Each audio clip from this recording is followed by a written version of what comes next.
Late at night, I was in unbearable pain and had Alan take me to the hospital. However, he asked me to endure it. Maggie's neighborhood had a power outage, and she was scared with her child, so I went to check on them first. He didn't return that night. Early the next morning, Maggie sent me a photo.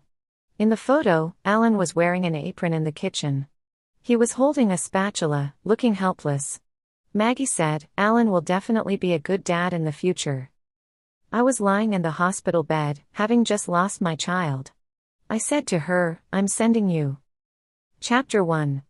Valentine's Day falls on a Saturday. It's a shame not to celebrate a little. Let's go see a movie first, then have dinner.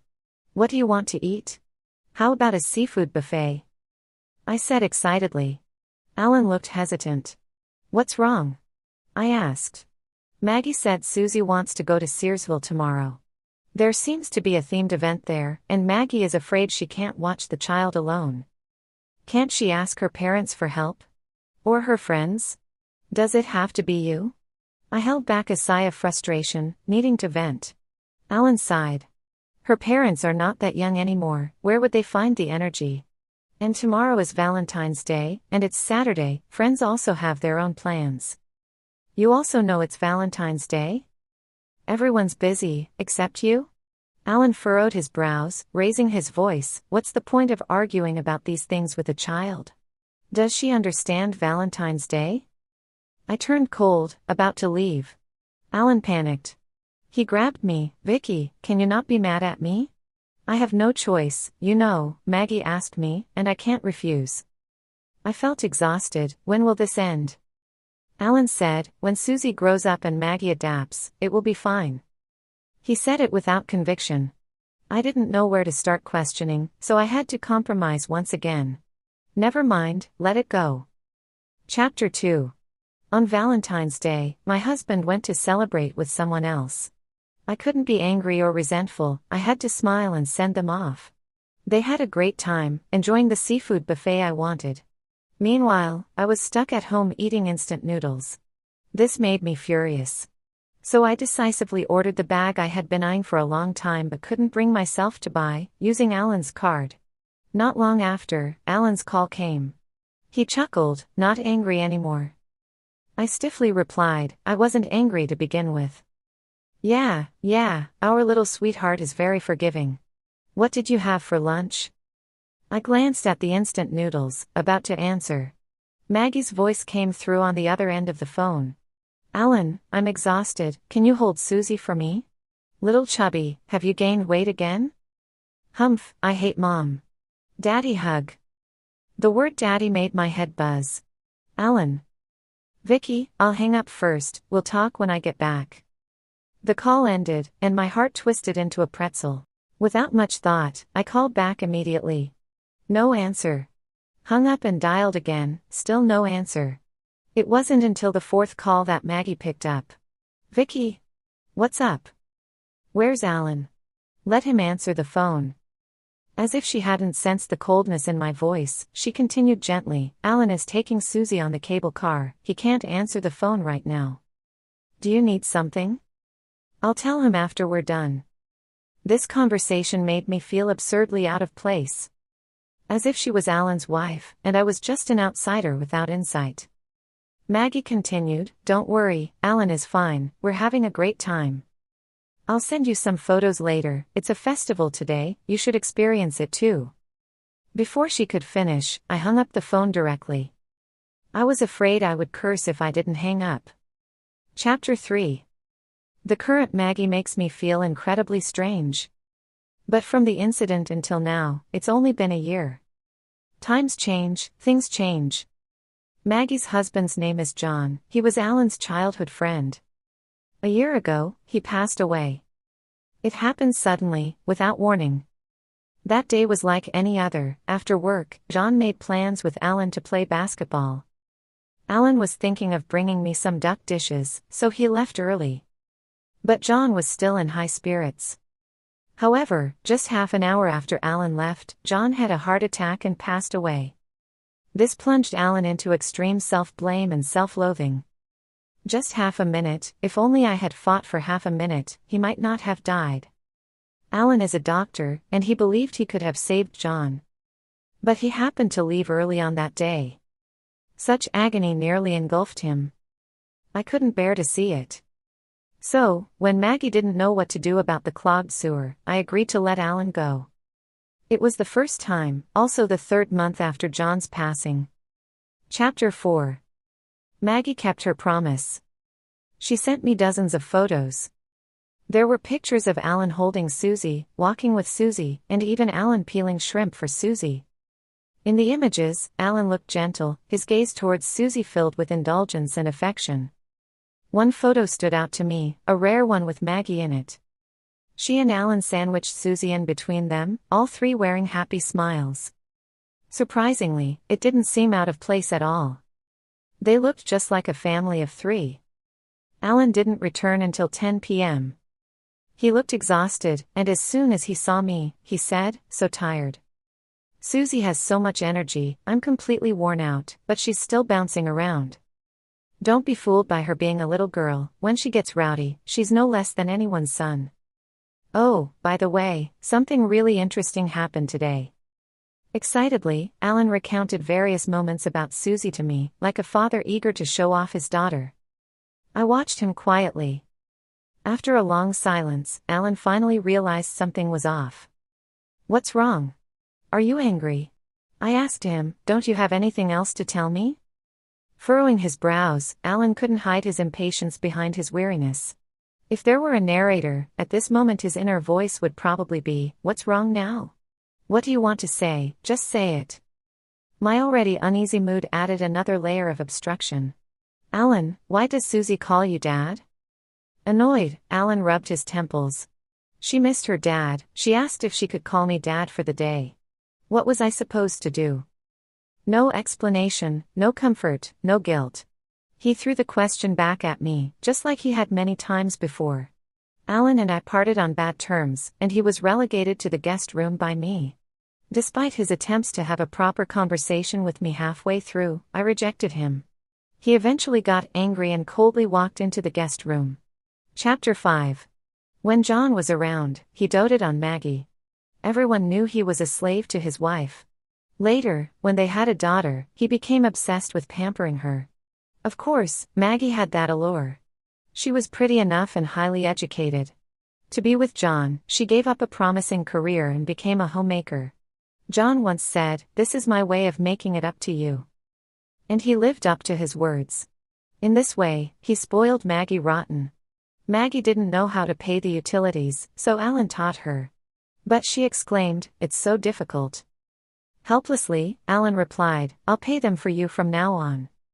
Maggie couldn't cook and almost burned down the kitchen once. Alan had to drop his work and rush over. Later on, he started ordering takeout for Maggie. Can't she order for herself? Just something I do. When the lights in the house went out, Maggie didn't know what to do. She could have called an electrician. A single mother, it's unsafe to let a stranger in. One time, while Alan and I were catching up on overdue assignments, we were both in the groove when Maggie called. Susie vomited. "What do I do? Alan, help me." Without a second thought, Alan got dressed and left, without even giving me a chance to grab a blanket. It turned out Maggie had fed Susie snail noodles. The child, not even fully grown, was rushed to the hospital due to the spiciness.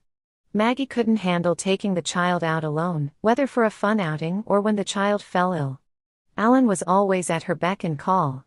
He took on John's responsibilities. This helped him gradually calm his mind. I knew he was making amends. But this process of atonement was making me more and more uncomfortable. I felt like I was reaching my breaking point. Chapter 6. I was getting ready to talk to Alan. But when I woke up in the morning, he was already gone. There was breakfast on the table, packed in a thermos. There was porridge, buns, and eggs. There was also a note on the side, "Vicky, I'm sorry for yesterday when I had a bad temper and shouldn't have spoken to you like that. I know you've been understanding and accommodating me. Can you give me a little more time?" After a long silence, I quietly ate the breakfast. Alan was really busy. When I called him, a nurse answered and said Alan was in the operating room. One surgery in the morning, two in the afternoon. There was no way he could leave on time. Since I wasn't busy today, I decided to prepare some food to take over. It had been a long time since I last brought food for Alan. Not that I didn't want to, but our recent conflicts were becoming more and more frequent. When I arrived at the office, I greeted the nurse. She stared at me wide-eyed, even stuttering in her speech. At first, I didn't pay much attention, but when I pushed open Alan's office door, I finally understood. Apparently, they thought I had come to catch Alan cheating. There was Maggie, sitting in Alan's office chair without shoes, playing games on her phone with Alan's coat draped over her legs. On the desk was a box of cupcakes, already half-eaten. How should I feel? Not so surprised, not very shocked either. But my heart couldn't help but sink deeper and deeper. "Vicky, you're here. Have a seat, make yourself at home. Want a cupcake?" Alan bought it for me. He was afraid I'd get hungry. Chapter 7.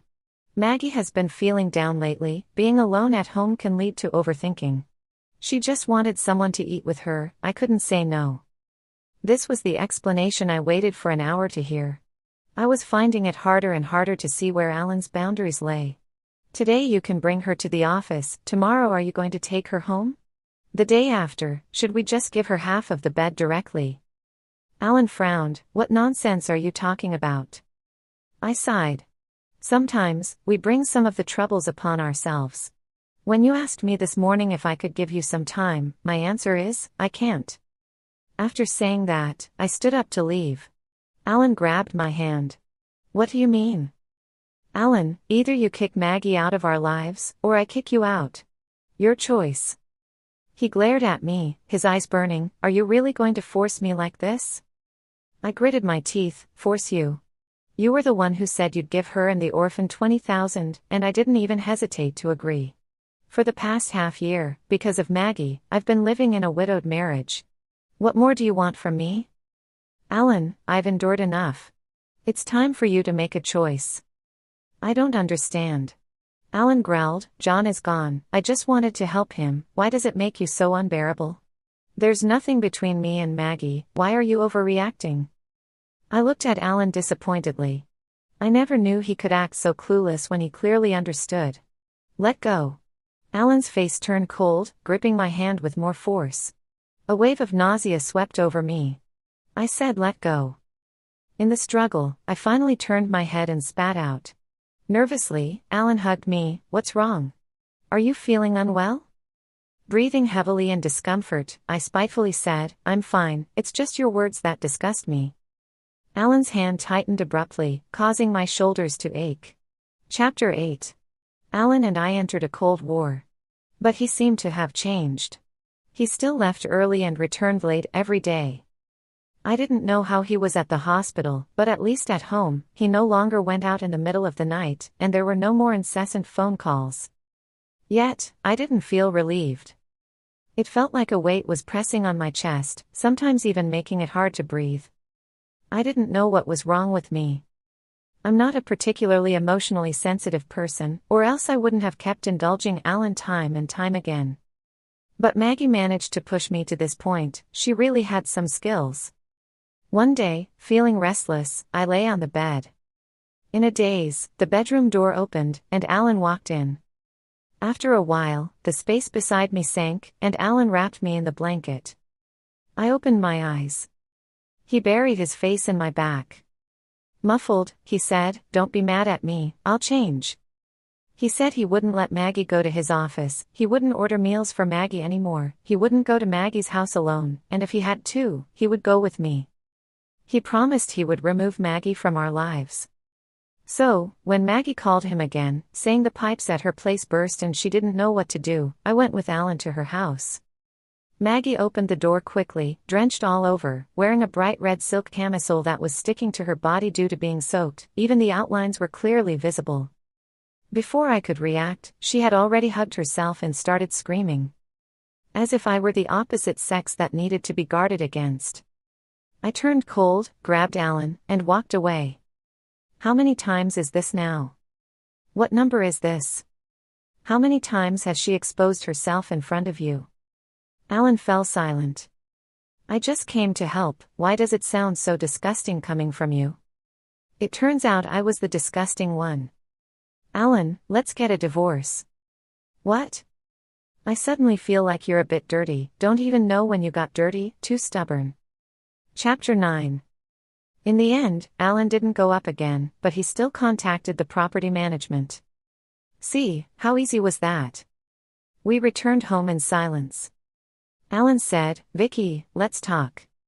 I shook my head, too tired, engulfed by exhaustion inside out. Tomorrow, okay. I fell into a deep sleep. In the middle of the night, I was awakened by a piercing pain in my stomach. It hurt too much, sweating cold. Alan, Alan. I murmured, not even sure if I made a sound. At that moment, Alan pushed open the bedroom door and walked in. In severe pain, I didn't notice that Alan was already dressed neatly. I grabbed his hand. Alan, my stomach hurts, take me to the hospital. But Alan interrupted me. Stomach ache? Vicky, bear with it, I'll come back and take you later. There's a power outage in Maggie's neighborhood. Susie is terrified and crying hysterically, a bit traumatized. I have to go check on them. Alan, take me to the hospital. At that moment, I didn't know how serious it was, I just instinctively felt like I had to go to the hospital. Alan pushed my hand away. Be more sensible, Susie is John's only child in this world, do you have to compete with her? With that, he left without looking back. Ignoring my ghastly pale face, ignoring my desperate pleas. My heart sank to the bottom. Ah! I cried out in agony, lifting the blanket, a pool of bright red. In the end, I called a DD ride for the neighborhood. They didn't mind if I dirtied their car. The couple took me to the hospital. I had a miscarriage. My first child came and went without a sound. I asked the doctor for the reason. The doctor comforted me, this is your body making a decision for you. You are not suitable to carry this child now, it is protecting you. So that's how it is. In the end, it was myself who could protect me. Later on, I fell into a deep sleep, waking up a few times in between, casually replying to a message from Maggie. When I opened my eyes again, Alan was standing by my bed. His face was pale, his eyes bloodshot. I wasn't surprised to see him there, this was their hospital, and many doctors had seen me, someone must have informed him. Trembling, Alan grabbed my hand. Vicky, it's all right, we can have another child. I coldly pulled my hand away. Alan, let's get a divorce. His face twitched. Vicky, it's my fault, I was wrong. I didn't know it would be so serious. Vicky, I beg you, give me another chance. Alan, let's get a divorce. Alan didn't agree to the divorce. After being discharged, he brought me back home, taking care of me attentively and sincerely, even taking time off work for it. I accepted his care calmly. I lost his child, it was his duty. Moreover, he is a doctor, he knows how to take care of someone better. It was during this postpartum period that I found out Alan could cook. But he didn't learn from me, and it wasn't the first time he cooked for me. He said a lot of things to me. He begged for my forgiveness. Said he would change. He said he wouldn't bother with Maggie anymore. He wanted to live well with me. But I had already given up on that idea. People, until the last straw is pressed down, are always unwilling to admit defeat. Why didn't I leave earlier when I knew he would be like this? Because of feelings. If these feelings don't fade to nothing, how can one bear to leave? Now, there's nothing left. The only thing I could say to Alan was, let's get a divorce. He slumped, he was in pain, he was helpless. Maggie found me at this time. She said she wanted to talk to me. So, while Alan was out grocery shopping, I invited her over to the house. Maggie has always been good-looking. With her Chanel-style dress, perfectly styled hair, exquisite makeup, and manicured nails. She said, I'm sorry for making you lose the child. I chuckled, if you admit it like that, I should call the police. Maggie's face stiffened. Just say what you want to say, you don't have much time. After a long silence, Maggie spoke up, give Alan to me, without Alan, I can't go on. I'm different from you, you have a job and abilities, but I've gone off track with society. I still have a child, only Alan can take care of us. I didn't really understand Maggie. She was a graduate of a prestigious university and had worked for Fortune 500 companies. Why did she end up like this? Of course, that's not my concern. I looked her up and down. I've already mentioned divorce to Alan, but he disagreed. It seems like you want to cling to him, you'll have to try harder. Maggie left. When Alan returned, I brought up divorce again. He quietly glanced at me, as if he hadn't heard. He turned and went into the kitchen. Chapter 10. Divorce is not an easy thing. If an agreement can't be reached, then a lawsuit must be filed. But lawsuits are such a hassle, time-consuming and exhausting, it's better to wait for a third party. Thinking this way, I didn't feel rushed. Perhaps I had pushed Alan to the edge. He stayed by my side continuously and even took a day off to be with me. Anthony has a new place, inviting us over to warm the house. Do you want to go with me? I flipped a page in my book. I'm not going. Then I'll go grab a bite and come back. Okay. After saying that, I focused on my book. But when I finished a page, the person standing beside me hadn't moved. I lifted my head in confusion. Is there something else? Alan's face looked pale. He forced a smile and shook his head. What do you want to eat? I'll buy it for you. No need. Then I'll go, I'll be back soon. Once he closed the door behind him and left, I put down my book. I closed my eyes wearily and let out a sigh. I knew what Alan was hoping for. He wished I would nag a bit more, like in the past, reminding him not to drink, drive slowly, and come home early. But he didn't notice that each time he came home late for Maggie, I withdrew my reminders. It wasn't about being able to let go, but more about being stubborn most of the time. If I don't contact you, will you reach out to me? If I don't call you, will you know I'm upset? I pretended to be magnanimous, hoping you would see through my facade. I said, it's okay, go ahead. I hoped you would say, never mind, I'll stay home with you. But Alan never once did as I hoped. Disappointment, sadness, frustration. He held my hand and walked forward, but his attention was drawn elsewhere. I pulled away from him, wanting to catch his eye, but he didn't even turn back once. I watched him walk further away, disappearing into the crowd. Finally, filled with disappointment, I turned and left, but he suddenly turned around to look for me. What is this? A time difference in love. Is it sorrowful? Quite sorrowful. But more than anything, it's a feeling of being lost. Alan came back very late. I heard the sound of the door opening and closing. I thought he had gone into the room, so I was about to go out to get some water. But I saw Alan sitting quietly on the sofa. I was taken aback. He looked up and saw me, immediately masking the vulnerability on his face. He smiled and asked me, "What's wrong? Are you hungry?" I said, "Thirsty." I opened the fridge to get some water, but Alan stood up. "Don't drink cold water, I'll go heat some up." "No need to bother. It's okay, very quick, 2 minutes." "No need. It's really nothing, just wait a moment." "Alan." I called out to him, "I don't want to drink anymore." After saying that, I turned to go back to the room. Alan stumbled over to me, bumping into the table with a muffled groan.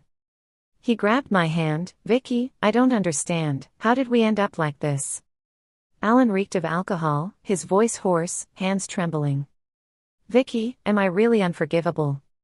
Feeling a bit emotional, I sighed and raised my head. "On the day of my miscarriage, you were at Maggie's house making breakfast for her and Susie. Maggie said you would be a good father. Do you know what I was thinking at that time?" I breathed a sigh of relief. Thankfully this child is gone. Alan let out a choked sob. After the miscarriage, I never discussed this child with Alan. It was impossible to talk about. He was gone even before we knew of his existence. Perhaps he felt we were unfit parents. "Alan, have you ever thought about what would have happened if this child hadn't been lost?" Alan remained silent. I continued, "I would probably have forgiven you.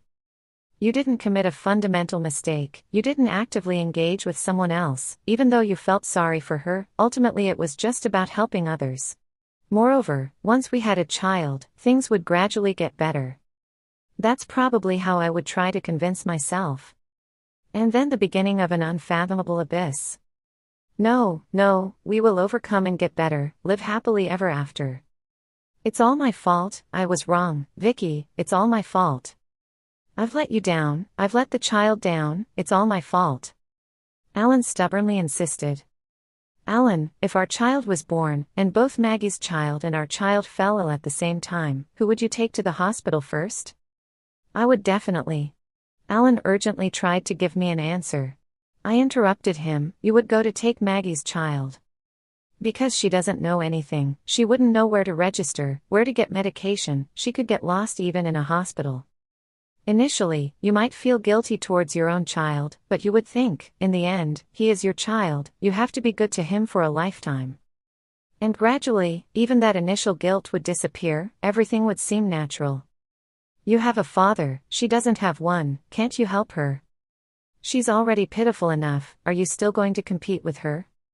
You are already happy enough, why be so selfish? A child who clearly has a father, yet seems fatherless. Just like me, clearly having a husband, yet feeling husbandless. I wouldn't, how could I possibly do that? Alan shook his head helplessly, his words feeble and pale. I looked at him, wouldn't you? Then why do you keep treating me like this? Alan's face turned ashen. I'll change, Vicky, I will change. I nodded, I believe you, but I dare not bet on it. How long can a miscarried child stay in his memory? A month, 2 months. Or a year, half a year? He will surely change. Would he still be considered human if he doesn't change? But Maggie is still here, her child is still here, all the problems persist. Can he really turn a blind eye, deaf ear to it all? Isn't it just going to be another cycle in the end? Compared to waking up with a start, I believe in repeating mistakes. Chapter 11. Maggie sent me a message, you're going to get a divorce, right? I furrowed my brows. I didn't want to engage with her, but in the end, I couldn't help but reply, mind your own business. In front of me, Alan deleted all of Maggie's contact information. Before he deleted them, I saw numerous missed calls and unread messages. Maggie was flustered by Alan's actions. This woman isn't someone who could survive in the harem for 80 episodes. A couple of days ago, John's father was hospitalized due to high blood pressure. I heard that John's wife personally took care of him. How touching. But where would Maggie find the ability to care for others? She can't even take care of her own child properly. However, this might be the only way she could get close to Alan. Combining her messages to me, her intentions were clear. But I didn't expect her to act so quickly. That night, Alan didn't come back on time. In the early morning, Maggie sent me 2 explicit photos. She and Alan had been in bed together. In that moment, I had only one thought in my mind, as expected. Chapter 12. I waited for Alan all night. The next morning, I opened the door to find Alan leaning against the wall.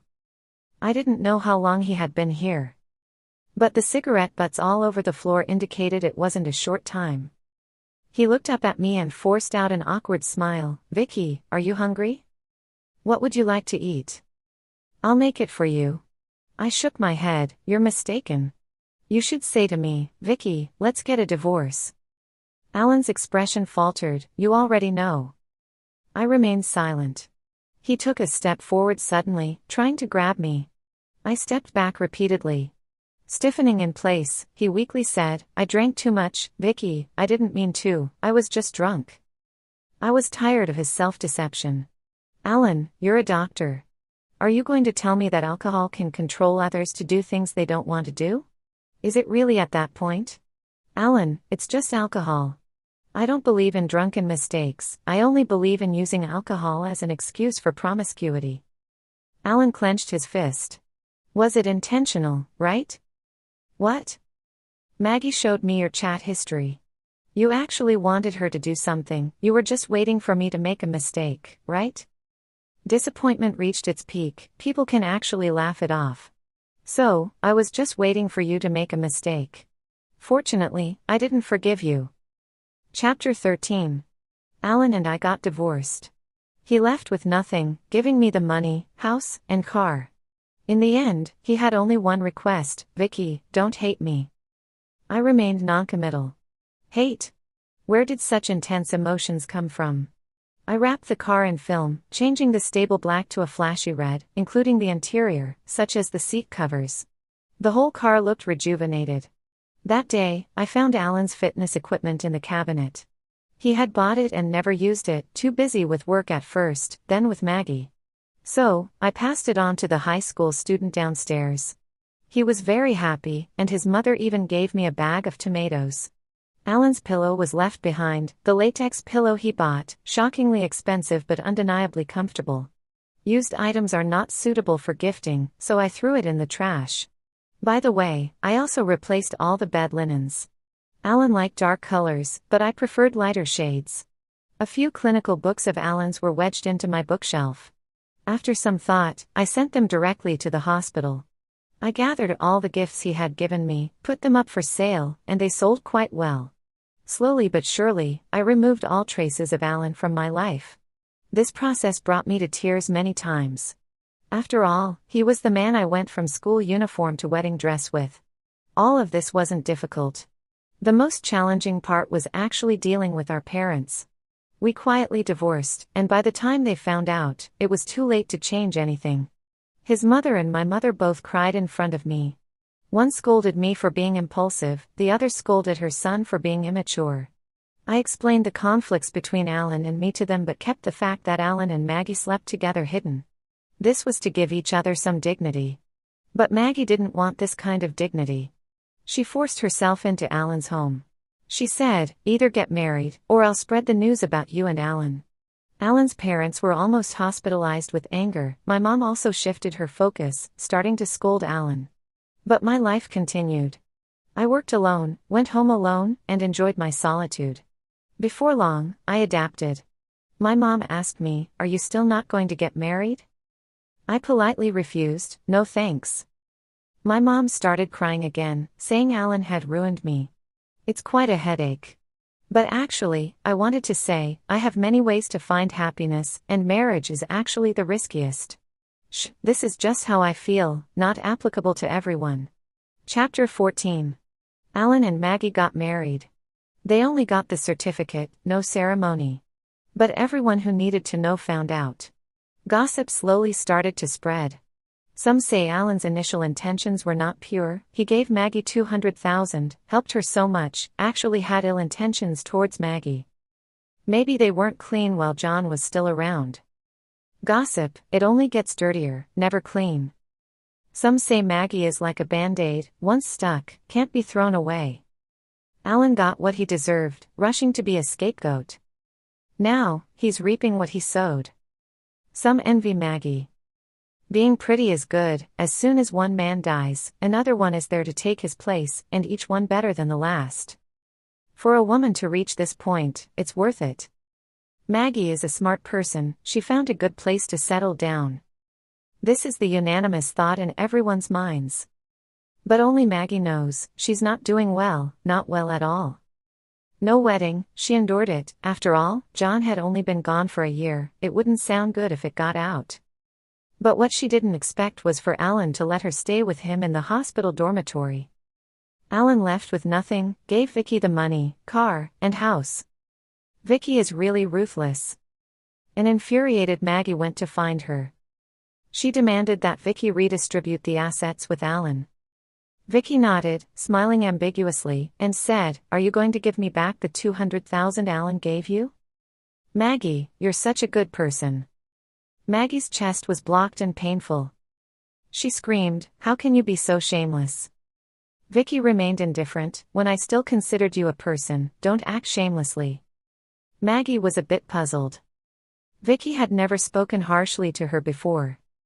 Even when she repeatedly provoked Vicky, Vicky didn't dare say a word. Wasn't she someone easy to control? Why the change? Maggie didn't know. All the respect Vicky showed her was out of respect for John. She was John's widow, the mother of John's only child. Respect the deceased. Not just Vicky, everyone else was the same. Those who associated with Maggie, those who made things convenient for her, all because of John. Including Alan. Everyone had changed. The women who used to go shopping, get their nails done, and hang out with her all cut off contact. Maggie, infuriated, demanded to know the reason. One person said, "We used to invite you out because we thought you were feeling down, but now you seem pretty happy." The gym where she used to work out for free denied her entry. She asked why. The owner chuckled, "Let your husband Alan get a membership, he's not short on cash for that." Maggie was furious. She told Alan about this incident, hoping for comfort from him. But Alan said, they were all John's friends, not Maggie's. Ouch. After leaving John, Maggie realized she didn't have a single friend. No, she still had Alan. Alan was the best person to her in the world, surpassing John. It's okay, Alan leaving with nothing is okay. He can earn enough money for himself. Chapter 15. But Alan had changed too. She wanted to move back to the big house. Alan refused. That's John's house, you should sell it, then give half the money to John's parents. Maggie widened her eyes, why should I? Because that's John's house, his parents have a right to inherit it. They are letting it go for the sake of their child, you should be understanding. Maggie was infuriated. She locked herself in the room, hoping Alan would come to comfort her, just like he had done many times before. But Alan didn't come. Not only did he not console her, he didn't even cook for her. When Maggie said she was hungry, Alan told her to go eat at the hospital cafeteria. When she said she didn't like that, Alan told her to order takeout. This wasn't right. Maggie was on the verge of tears. Clearly, Alan used to help her with meals, and occasionally even cooked for her. Alan said, as long as I have time, I'll come over and cook for you.